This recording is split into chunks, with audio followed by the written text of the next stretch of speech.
अबू आझमींच्या या वक्तव्यावर वारकऱ्यांनी नेमक्या काय प्रतिक्रिया दिल्यात आपण त्याही प्रतिक्रिया पाहूयात। कृष्णारी मंडळी सध्या महाराष्ट्रामध्ये पंढरीची वारी सुरू आहे। या वारीच्या पार्श्वभूमीवर आमदार अबू आझमी यांनी एक वक्तव्य केलंय।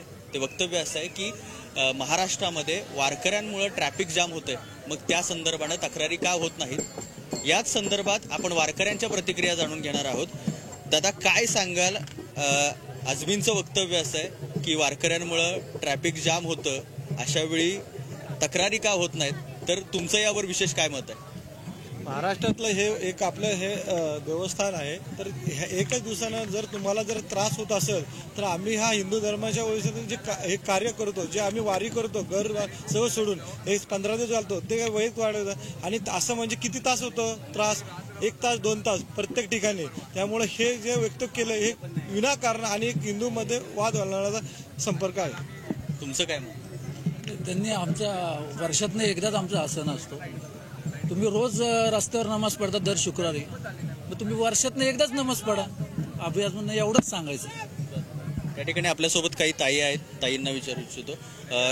एका बाजूला हे सगळं सांस्कृतिक वातावरण बघतोय आणि दुसऱ्या बाजूला अशी काही वक्तव्य बघतो, तर तुमचं काय मत आहे या संदर्भात?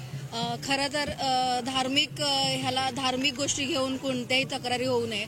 प्रत्येकाच्या धार्मिक भावना असतात, प्रत्येकाची संस्कृती आहे, त्याच्यानुसार हा वर्षातनं एकदा येणारा सण आहे, तो आम्ही फार चांगल्या रीतीने पार पडतो आणि कुठेही त्याला गालबोट लागलं नाही। इतक्या वर्षांचं हे आहे वारकरी संप्रदायाचं, तर त्याच्याबद्दल तर कोणी असं वक्तव्य करू नये असं आमचं म्हणणं आहे। ताई तुमचं काय? नाही, तेच की वर्षातून एकदा येणाऱ्या सणाबद्दल आपण तक्रारी करू शकत नाही। लाखो करोडो मताने लोक इथे येत असतात।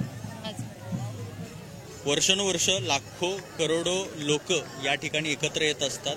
हा वैष्णवांचा सोहळा असतो, जिथं समतेचा संगम होत असलेला आपल्याला पाहायला मिळतो। याच पार्श्वभूमीवरती वारकऱ्यांच्या या सगळ्या संमिश्र अशा प्रतिक्रिया आहेत। कॅमेरामॅन सुरेश सावंतसह सुजित काळंगे, पुढारी न्यूज, पुणे।